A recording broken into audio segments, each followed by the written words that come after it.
The most decisive moment in Robert's rebellion was the Battle of the Triton, where Robert crushed Rhaegar's pretty rubies into his lungs. But what if the legendary encounter didn't pan out like this? What if Robert died instead and Rhaegar lived? How would this impact the events of the series? It's depressing, isn't it, thinking about Robert, our boy, Bobby B, not being the demon of the Trident? Know. Isn't that depressing? I know, dude. The Demon of the Triton is one of the coolest names in all of Game of Thrones. Oh, dude, it's super cool. But yeah, so in this one, we're basically just going to be going with the idea that they still meet at the Battle of the Trident, they fight, and I guess like Ned's super hilarious prank where he slightly loosened Robert's warhammer, the head of it, at the beginning of the war, finally is paying off. It falls off at the exact wrong moment.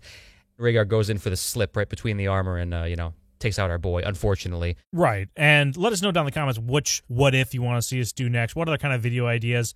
But as we start off here, Rhaegar and Lyanna's relationship is what? Let's get two things up front. So then moving forward, we can just keep Rhaegar's motivations and actions consistent with his character. But because he's such a mystery, what is his relationship with Lyanna? Did he actually kidnap her? Or was he actually in a committed relationship with this woman, even though he's a married man at this point? Right, so we don't have the book explanation yet, and I tend to kind of take the contrarian view usually when we talk about this, just because the show messed it up so bad. I hate even thinking of it being that way, and I like the idea that she was kidnapped, but I think more than likely the book is going to end up doing the same thing as the show, and they are going to be in love, or at the very least, Lyanna is in love with Rhaegar, right? Like, there's a chance that Rhaegar is totally prophecy-obsessed, and he only cares for the Song of Ice and Fire, or whatever, the birthing of the Azor Ahai, right? Which is kind of based. But regardless of that, I don't think that Lyanna was kidnapped, and I think that Rhaegar could probably prove it to Ned, when push comes to shove, right? Which I think is ultimately what's going to happen here pretty quick. Cool. And then his motivations, it's the prophecy, right? All of his motivation is quote-unquote altruistic at this point. I would say so, yeah. It's like a higher power or whatever. And I don't really know where that comes from in him, if it's just something he's kind of interested in, like vocationally, like it's a hobby of his, or if he feels some kind of higher calling, or what do you think it is? I think it's the inner spectrum of him that's getting him obsessed with this prophecy. Yeah, right, true. He's just like Asperger's or something, where he's just hyper-focused on this one thing. And even though he's good at it, you just like don't want to be left alone in the corner of a party with him. The Dune fans are going to come out to get us here by saying, like, well, it's not a real prophecy if Rhaegar actively worked to fulfill the prophecy, because I think that's what he would probably do here. Guess what? It's still a valid prophecy, and it was probably fulfilled if Jon Snow is that guy, which I think if Stannis isn't a big player, Jon might end up taking that role. Yeah, of course, because, Stannis is Azor Ahai. Yes, he is absolutely. Okay, so if we go chronologically here, Robert dies. I would like it to be some kind of foul play, like, somebody loosened his hammer or whatever. I don't want him to actually get bested. I don't want him to get bested. Foul. Like, everything's kind of foul play, isn't it? He didn't just, like, an act of God or just, like, mishap died on the Triton. I don't want him to be bested in combat. Oh, I just slipped and fell, and I $1 million babied myself here on the... Yeah, conveniently placed stone. All right, okay, that's fine, I guess. I'm just saying, I don't want it to look like, from the omniscient reader's point of view, that Rhaegar bested Robert in a 1v1. I don't want that at all. I want it to be some kind of a weird happenstance. Somebody's playing a prank that went wrong, and it, by the way, in the moment, I think Robert shits himself before death on purpose, just to insult Rhaegar, so that way it doesn't happen after death either. Every other human, they shit themselves after death. Robert does it beforehand. Right Is he like gaslighting him? He's just like shitting his pants. He's like, "What's that smell, Rhaegar? Sounds like you're shitting your pants." And Rhaegar smells. He's like, "Dude, there's legit shit. Look at all over the me. place." I think it's you, pretty boy. Come give me a kiss before I die. This shit-eating grin, and shit is literally pouring out of his armor. Why is it filling his armor? There's such a high capacity in his body. I just don't think there's a lot of room for wiggle there as soon as you're just pushing it out. It's like a cheese grater. Well, he's so muscular, too, dude. He fills out that armor like no one else. Okay, so somehow Robert is not bested, but is caught not even flat-footed. It's just this weird happenstance. Like you said, some person was maybe gave him too much wine, maybe strong wine beforehand. Or how else does he get bested? Because, I mean, like, that boar doesn't best Robert. It's just because they were basically drugging him. Maybe there's like a bystander who says, like, "Oh my God, is that Lyanna Stark?" And then he looks, "Where?" And then he's like, "Oh no, I guess that's not her." And then stabbed in the meantime. I don't know. A simple distraction would suffice. As long as he doesn't have better fighting skill than Robert, I'm game. Yes, a simple distraction. Correct. Robert couldn't help it. Now, when Robert dies here, right? What is his last words, Lyanna, similar to Rhaegar's? Is that the last thing he's thinking about, or does he mention Ned's name at all? Yeah, damn you, Ned. Well, Ned is his true love, you know. Right. Ned is his true love, so I think probably that's what it is. We're definitely going to do a video on why Robert was truly in love with Ned, because basically the only reason why he fell in love with Lyanna is she's a female version of Ned. He never even saw Lyanna one time, but I'm sure he closed his eyes, just pictured Ned with longer hair and a bussy. And a bussy and some bobs like Bessie. Oh, dude, Bessie Bobs plus Ned. That's like literally his dream, man. So, but Ned, you think he lives, or is he killed in all of this, in the action here? I mean, I would think that he lives, right? I don't see a reason not to. This is where it's weird. I think Rhaegar, his actions in the war are very strange because I don't know how much communication goes on, I guess. Because if Rhaegar had the opportunity to communicate with people, do you think that he would have maybe been more willing to tell, like, hey, I didn't kidnap Lyanna, like, we're in love with each other. Like, why didn't he bring that up beforehand in the real circumstance, like the true story? It's just because Robert was so bloodthirsty, like he thinks that Robert would never hear anything of it. Is that really what it was? Because really all that would have to happen to prove it would be to have somebody go and talk to Lyanna with him there, right? And like Ned could have done that anytime, Robert could have done that anytime. I understand thinking that Robert would never humor it because he would think it's a trap or a lie or whatever. Or maybe Robert wouldn't want it to be true too because it would be such a blow to his self-esteem or his ego. But I feel like he could have gone to someone else this whole time. Regardless, if Robert's dead, just like when he's alive, I don't see why Rhaegar wouldn't go to somebody like Ned, is probably the best person, and be like, hey, man, I know you're pissed, but follow me to the Tower of Joy. I got something to show you. You're going to laugh when you see it. You're going to laugh. This whole thing's been a misunderstanding. Yeah, you're literally going to pitch yourself laughing. This is so funny. Your best friend just had his throat slit, and now his blood's all over the Triton. His shit, quick, too. Does he get a new name for... It was called the Ruby Ford. Right. Because of Rhaegar's armor got crushed and all of his rubies went flying. Does the Ford get a new name? Oh, what do you think? Do you have anything in mind? What about Ford F-150? Yeah, I think Ford F-150 Super Duty Raptor. Ford, probably good. Ford Fiesta. Yeah, probably pretty good. Ford Aspire. Deep cut car there. What a piece of shit. Yeah, I don't know what you call it. I don't think you call it like the Antler Ford or Stag Ford. I think Hammer Ford is... Or Hammerfall. What Hammerfall? That's from Hammerfall. Hammerfall sounds cool. Yeah, it might be Skyrim, Hammerfall or something. Yeah, bullshit. Anyways, it gets a new name. I don't think Rhaegar wants to kill that many people based off this conflict. I think he wants to basically resist the conflict and then focus on his dad and trying to get him thrown off the throne, because the whole reason why they had Harrenhal was for him to like throw the suggestion out there to some of these lords like, hey, listen, if my father took a tumble off the cliff, would you guys be willing to back me on this? And then, of course, his dad shows up as the little stinker bingus he is, and kind of just disrupts the whole idea that he could maybe slowly plant the seed out there. But so I think Rhaegar doesn't want to kill Ned. I don't think he wants to do that to his new wife's brother. He is the key to holding unity of the North and King's Landing, which he wants to do. He wants to keep the kingdoms united, so he needs Ned on his side. So I don't know if he does like a Darth Vader thing and like, join me, Ned. I will be your new Robert, brother, lover. If you're Ned in this situation, do you follow him? Say, hey, you're not going to believe this? Come with me. Well, first off, he doesn't have a choice, right? He's potentially captured. Yeah. But it's kind of bullshit, too. It's like you want to be nice to him, but at the same time, you're forcing him against his will. Like, hey, you got to check this thing out in my basement. I know I have a gun in my hand, but don't worry, you're not going to get shot. It's like, okay. Well, put the gun down then. So Ned's not Robert, right? Ned is not Robert. If Rhaegar came to him, let's say as a lone man on the battlefield, let's say walks to him alone, or like one man on a horse, right? One man, one horse. Mm-hmm. He's not going to be so gung-ho on just executing immediately, like someone like Robert will, right? So if Rhaegar came and said, hey, I know that some bad shit has happened. I need to show you something. I need you to trek with me down to Dorne, down to the Tower of Joy. I know it's a faraway place. I'll just give you a little spoiler right now. Your sister's down there. She has my baby inside her, and before you kill me, it was consensual. We're in love. Ned's got to be like, I got to see this. So they travel down to get, you know what I mean? I feel like that's kind of the way it would be. I don't think that he would be threatening Ned in order to make that happen. But either way, I agree with you. I don't see either one of these guys wanting to kill each other. I think that they would kind of work it out because, again, if Rhaegar is this prophecy dude, he wants the Seven Kingdoms united to eventually face the White Walkers or the Long Night or whatever.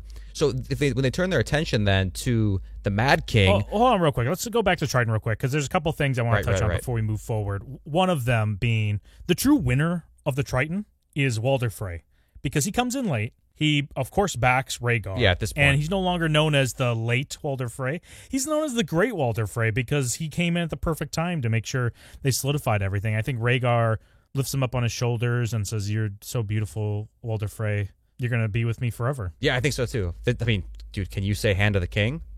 I think Walder Frey, absolutely, man. Yeah. When Rhaegar gets his big nuts in there, well, no, Rhaegar's got small nuts. When Rhaegar's got his little nuts sitting on the Iron Throne, little pipsqueak nuts, Walder Frey and his giant ones are going to be standing right next to him. You know what I mean? Oh, yeah. The king shits and the hand points and laughs at him because there's no way he's wiping that thing. He's making his own rules.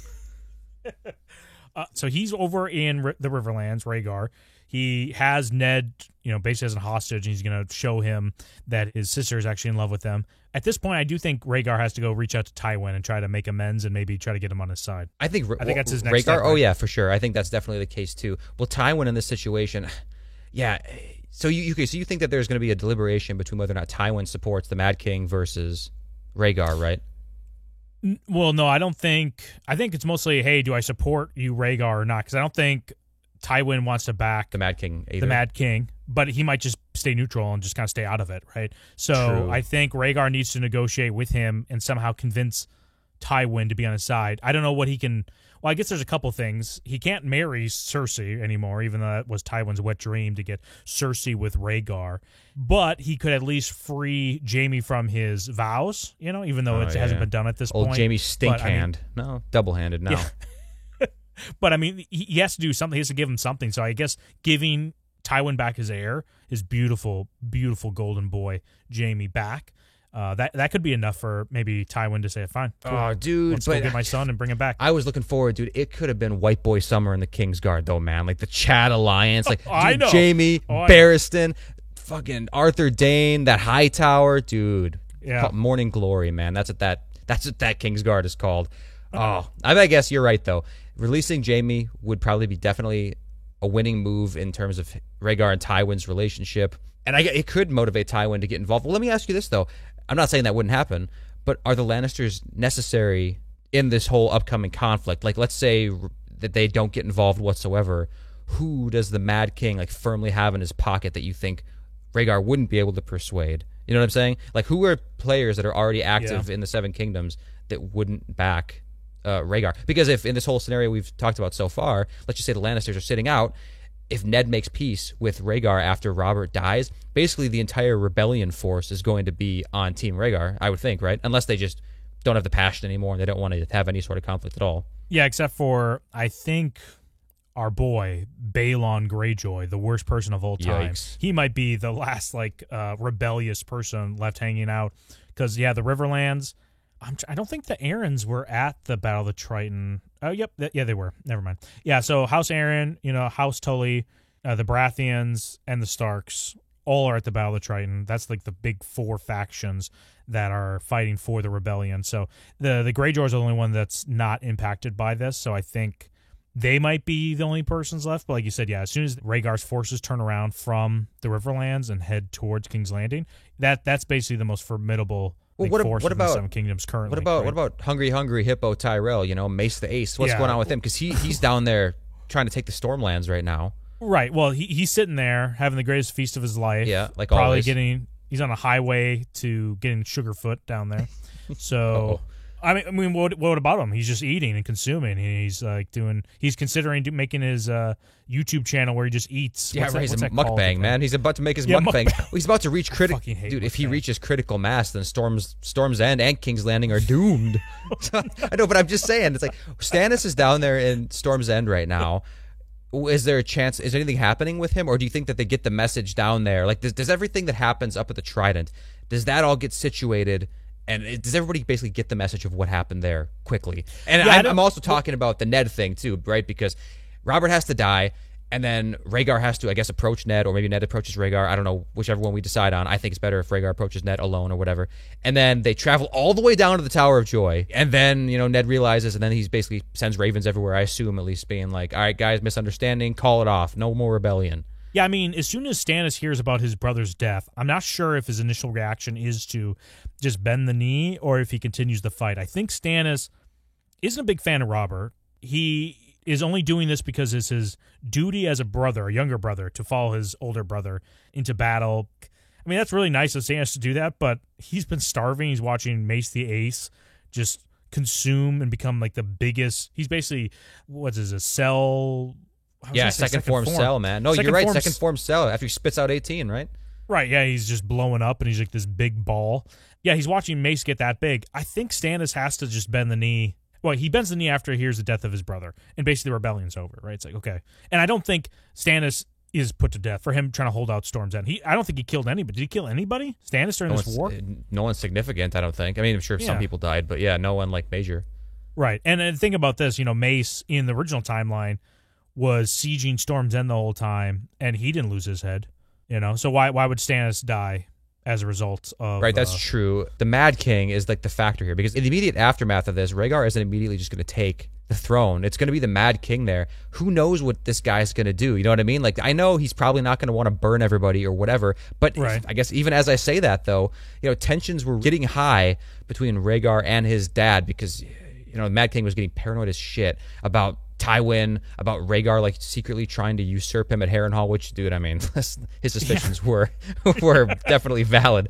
But you know what I mean? Like, if this reaches a critical point where Rhaegar now comes out of this confrontation, this rebellion, looking like one, like a war hero, two, the ultimate fighter who bested the demon, you know what I mean? Yeah. This guy who, I mean, I don't know how much this becomes public knowledge, basically Mr. Steal Your Girl as well. Not to mention, he's kind of like Aegon the Conqueror with now 2 wives. Like, what if the Mad King sees that and he decides to, talk to his pyromancers and make it the ultimate Nickelodeon's Kids' Choice Awards, and instead of goo, it's wildfire. You know what I mean? It just burns everything anyway. Like, I can see that kind of thing happening, or at the very least, he could just be super harsh and kill people like Stannis who are just, against him.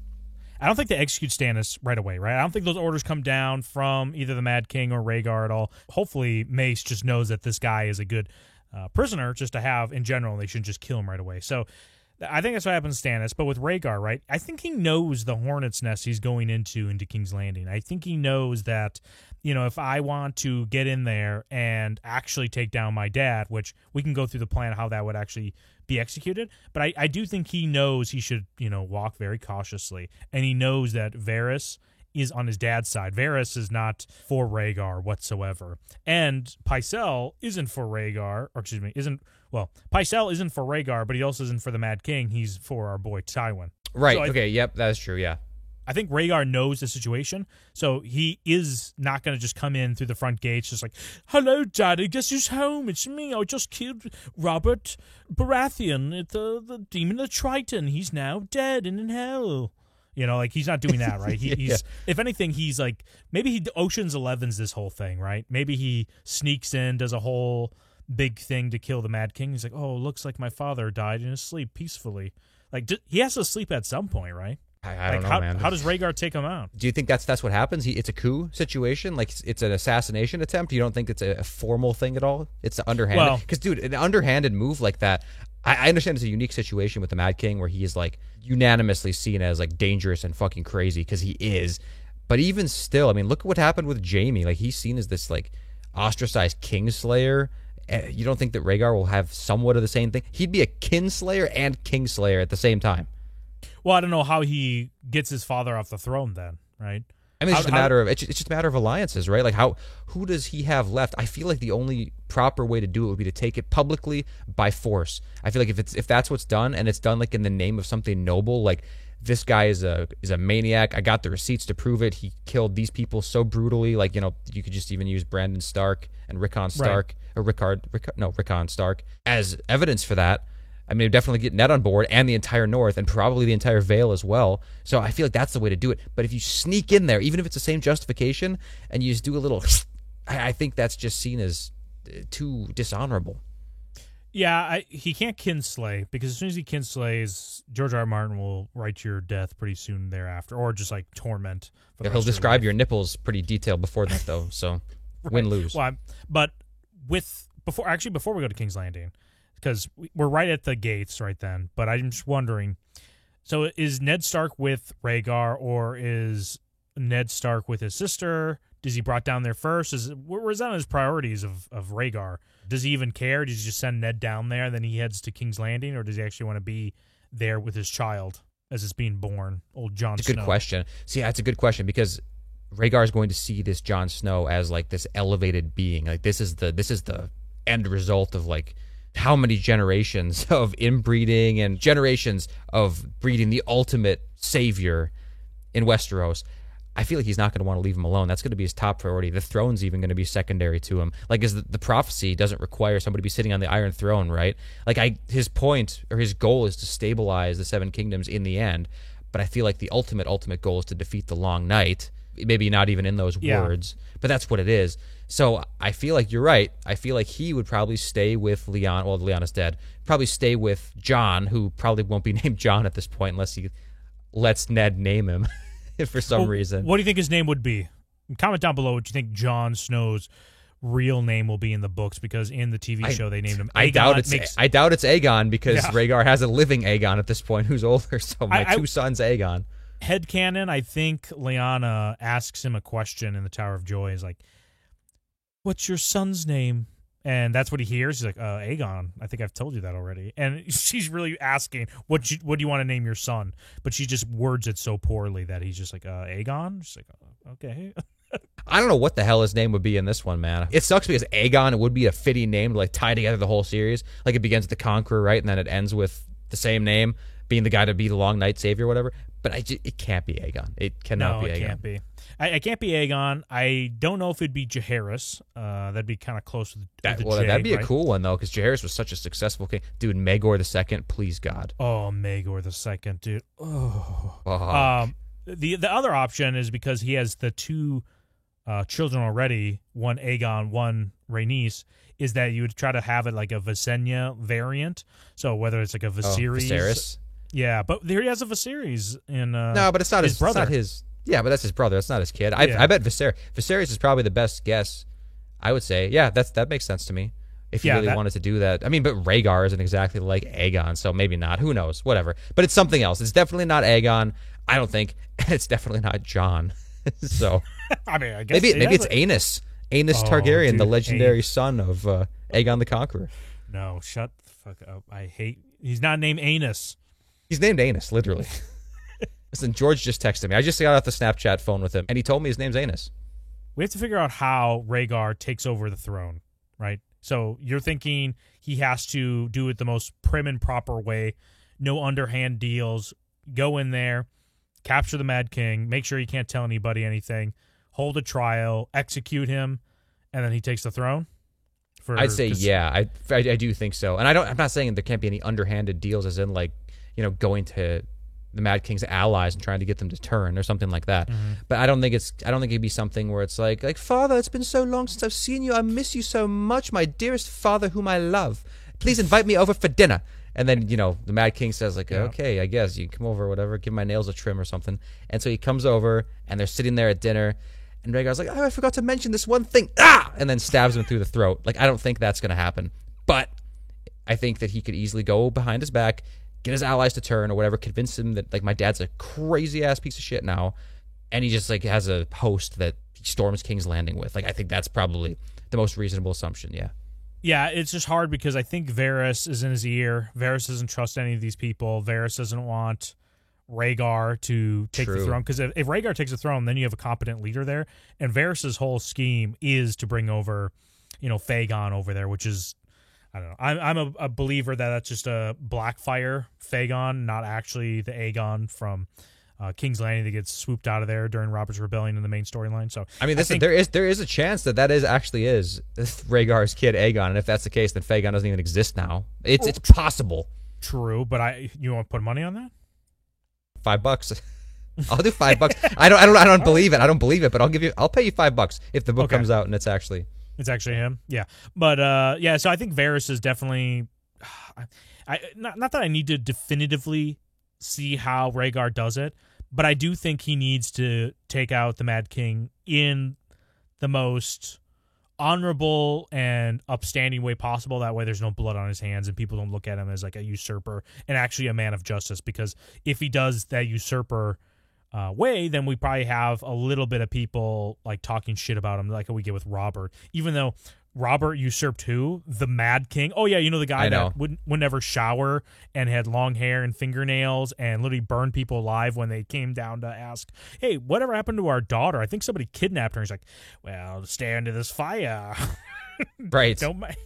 Well, dude, honestly, like between BO and the smell like burning flesh and just general neglect, the Red Keep stunk when the Mad King was there. So it's like, yeah, absolutely. Well, that's what I meant about Jaime, though, too. Like, Jaime is the Kingslayer. Everybody looks down on him for it, even though, look who he killed, the Mad King. That's why this has to be done so prim and properly, and he has to have all, like, the most important people behind him from the get-go, so it can't look like this wasn't, like, a unanimous, like, court judgment, like a giant, basically, Westerosi-wide trial, except Dorne. Like, who gives a shit about Dorne? Although Dorne would probably be on his side at this point because, Ilya Martell. I mean, I don't know. Do you think Ilya Martell is upset about the secondary marriage? She's got that cringe, loose, Dornish culture thing going on. Well, that's true, right? They have that, we love our bastards. They speak Jamaican, of course. Remember, that's the only way I can speak. We love our bastards. I think there's definitely like an openness a little bit, but it all depends who is the heir now for Rhaegar moving forward, right? I think they're kind of okay, and as long as Aegon, his son, is the heir to the Iron Throne, I don't think they're all that upset about it. He just had another kid because she can't have kids anymore, Elia, right? So it's not like Rhaegar just went out there and wanted to have sex with somebody just because. I think, at least in my headcanon, Rhaegar reluctantly had sex with Lyanna. He knew he had to seduce her because, like, dude, this is the prophecy. I don't want to be here. I'm a happily married man, but this is for the fate of the kingdom, right? The fate of the world. But if he does that, if he feels that way, he's like reluctant about it, then I don't think you try to insult too many people by bringing like maybe Jon to court, because like he's a bastard unless you can show he's legitimate. Well, that's not his point, right? Though. Unless anyway, that's right. Agreed. And I think he should legitimize him first of all, because it just make Jon's life a little bit easier not having that stigma of being a bastard. But his purpose is not. Assuming that there's like a little bit of like nature versus nurture, right? I'm assuming that nature does play a significant part in people's upbringing. Let's just say it's 50-50. Jon's still going to kind of be the same person that he is, that we see in the show in the mainstream books, right? Yeah. So he's not going to be built to be a king, or maybe he will be built to be a king because the best leaders don't want to be leaders, right? And that's who he is. He doesn't want to be the leader. In this situation, being technically a bastard that's legitimized, not wanting to insult his wife Ilya Martell, and for the rest of the Seven Kingdoms to be like, what the fuck's going on with that child situation? It's like Maury over there.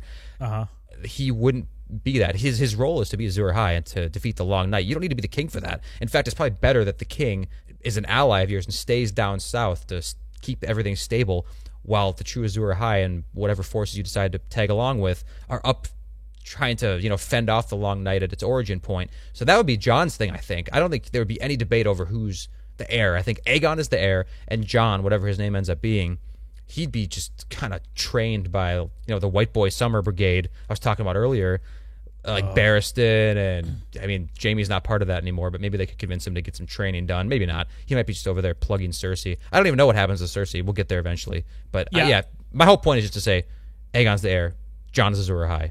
Yeah, if anything, like you said, he could just say Jon Snow is going to be a Knight of the Kingsguard.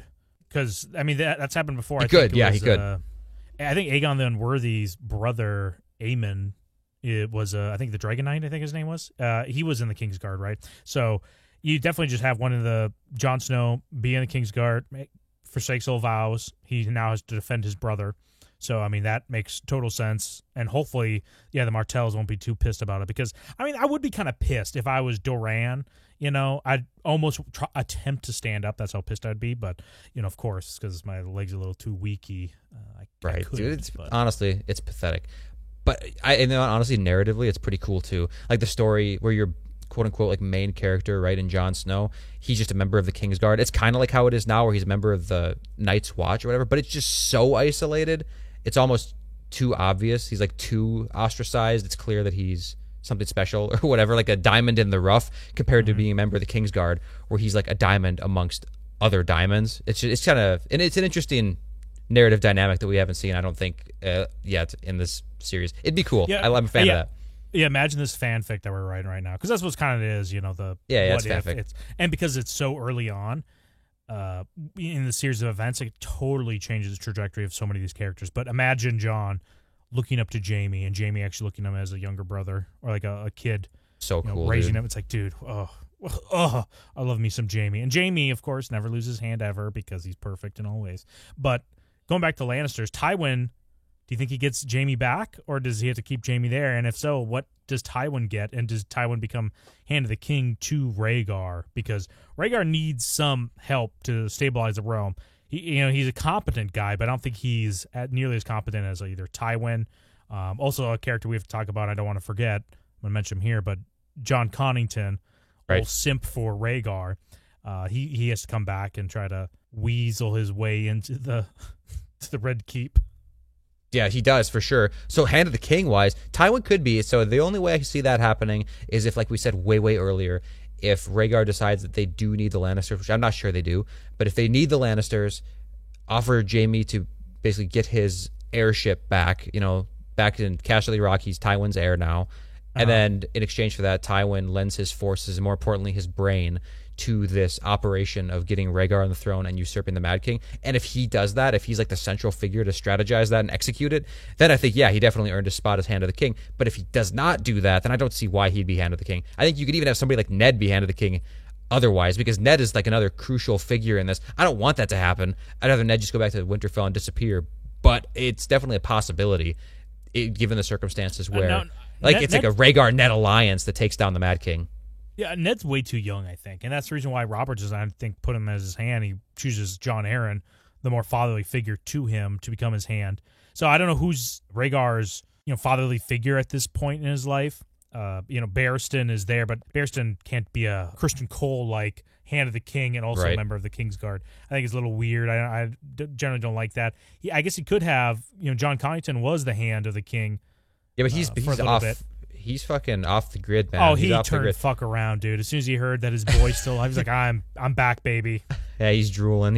Snail trail all the way back to Westeros. It's like as if the Narrow Sea couldn't get any wetter, right?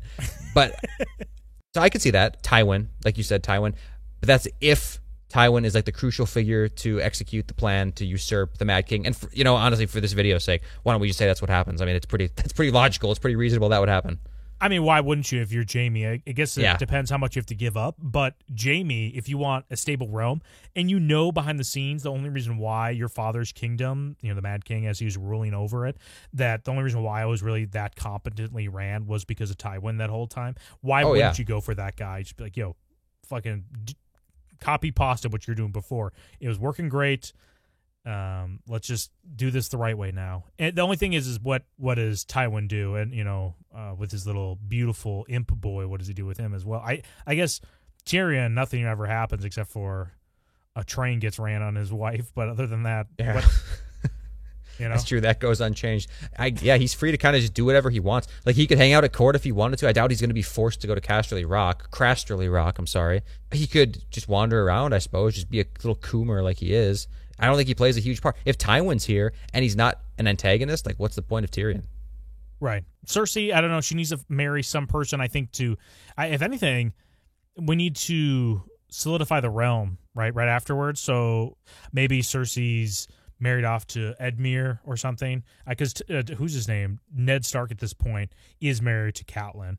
And Jon Arryn, which I don't think he dies in this situation, but I don't think I think he's still married to Lysa Arryn, or Lysa Tully, I should say, in this situation. I don't know. If I could change one more thing about this and go back even further, I would love to have Ned not marry Catelyn somehow. Like just postpone the wedding until after Robert's Rebellion, and then in the meantime, he's like, oh, you know what?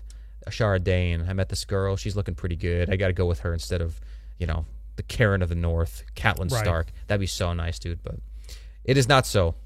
No, it's not. And unfortunately, Ned is married to Catelyn, and I guess fortunate enough for Catelyn, there's no Jon Snow to be pissed off about the whole time. So maybe she doesn't have the excuse whenever she has that resting bitch face within Winterfell. Just like, because I mean, it's not like she wasn't a complainer and only Jon was the only thing she had an issue with. She was constantly complaining about everything. She's like, I don't feel like a northerner. Oh, and it's like Ned builds up sept up there for her for the I seven. know, She's like, so ungrateful.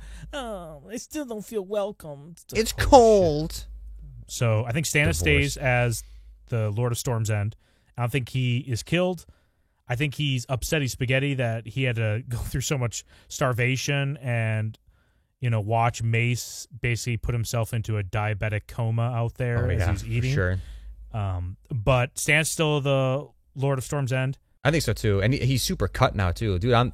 Listen, it would suck, it'd be miserable, man, but that's a forced cut. That's some serious calorie deficit, Right, and I don't know if maybe Davos still helps him, right, to relieve some of the starvation there, but I don't know if Davos gets like the major glory because he's a rebel as well, and I don't know if Stannis is able to bring him up to a lordship. So maybe Davos doesn't even get to become a Seaworth, and he's still Davos the smuggler. Yeah, I mean, there's not that much opportunity for him to prove himself and do like significant things, but I still think he's Stannis' boy. Maybe to a lesser extent or whatever, but maybe not, because if Stannis is just the Lord of Storm's End, he just has time to chill or whatever. Him and Davos might even become closer. You know what I mean? They might just become guys hanging out, right?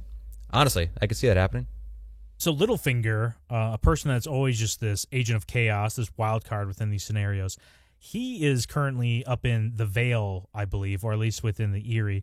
And it's only through his connections with Lysa that he's able to kind of sneak his way into King's Landing and become the Master of Coin eventually. Mm-hmm. If Jon Arryn's not Hand of the King, I think that whole line of progression, for promotions is totally gone. I don't know what happens to Littlefinger, but he definitely needs to find a different path to find power within King's Landing. Yeah, I mean, you could say that maybe he finds some other way to do it, but that's like going so fanfic now. We'd have to like make up character motivations completely. So yeah, without Jon Arryn, there's really no straight way we could see it happening. So I mean, he could still maybe go and own a brothel or something like King's Landing, but I don't really know. Well, that wouldn't really get him anything. He could.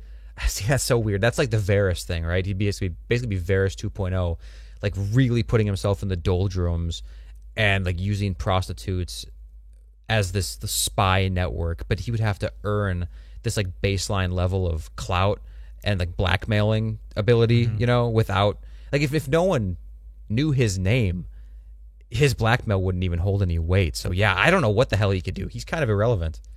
Yeah, true. Well, I see what you're saying, but if Varys is thrown out of King's Landing, because if he stays loyal to Mad King or whatever, I don't know if Rhaegar fully trusts him. If there's a room for the Master of Whisperers within King's Landing, I mean, I think Littlefinger is going to take a shot and potentially try to move up there, but he doesn't have that straight line as he once had with Lysa, with Jon Arryn, right? Yeah, no, I agree. So I know earlier we talked about very briefly the Aegon versus Fagon thing, right? So young Griff, possibly a Blackfire. Let's just assume for a second he is a Blackfire, and he's still going to be there waiting for Varys to whatever. So if Varys has to leave King's Landing, like you just said, and he goes over there, I still think his goal is probably at this point then to bring Fagon over here, but it would have to be under the actual Blackfire moniker at this point, right? And have this like fourth Blackfire rebellion kind of thing happen. And we don't even know how that's going to play out in the book so far, but I could see that happening. That's like the extent of how I think Varys' character will be. But am I wrong in thinking, does Illyrio still have the dragon eggs at this point?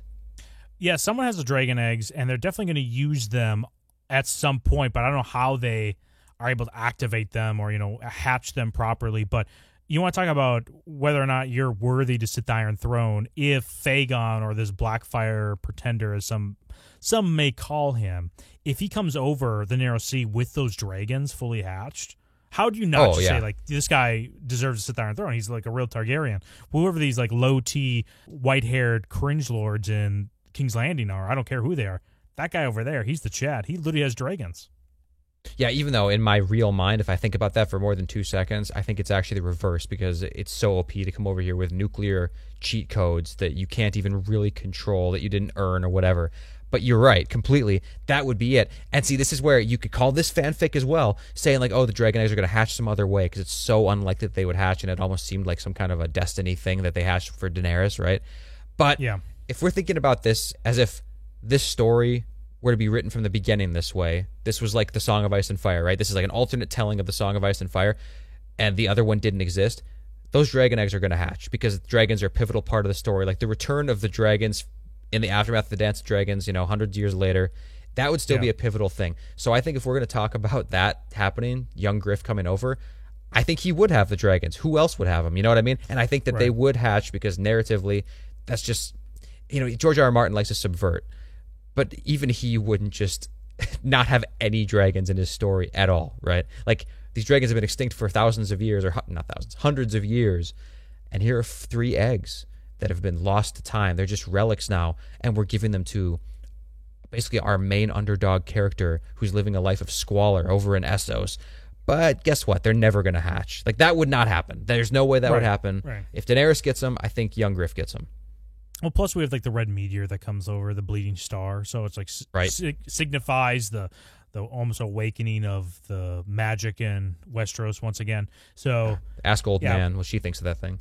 Oh yeah, old Nan used to be the red rocket or the red meteor that used to red rocket, not red rocket. Yeah. The red meteor. I'm saying she used to leave bloodstains from her period. If I could be as explicit as possible. Jesus Christ! All right, nasty man. So I think it goes without saying, our boy Balon makes every wrong decision possible. For some reason, at least in Robert's rebellion or after the Robert's rebellion, when it was Balon's rebellion, he's like, I guess what? I'm going to do it too, and this time it's going to be a lot more wet and salty. And he's like, oh, fuck! my whole line of my heirs are dead. I think Balon attempts it again, once again, but his justification is like way worse. At least with Robert, it made sense. It's like, yeah, this is a new establishment. Baratheons, no one even believes they have legitimacy. Let me try to push my hat in the ring. So this time around, Balon still does it, but it's even less likely that it'll be prosperous, but he still does it. Oh, yeah. It's like a united Westeros underneath like a legitimate, loved, competent, to some extent, Targaryen king. Like, there's no way. Like, all the other 6 kingdoms would just crush him. What a retard. He definitely would try. That's the sad part. He definitely would try, and he's going to get stomped. He's going to get his shit kicked in. Euron's out there, too. Euron wouldn't come back. He'd see what happened. He'd say, I'm staying away from that place. What do you think happens, at King's Landing? Rhaegar has 2 of his siblings still alive now, Viserys and Dany. What happens with them? Do you think they get married off to any person? Yeah, they're like marriage material at best. Yeah.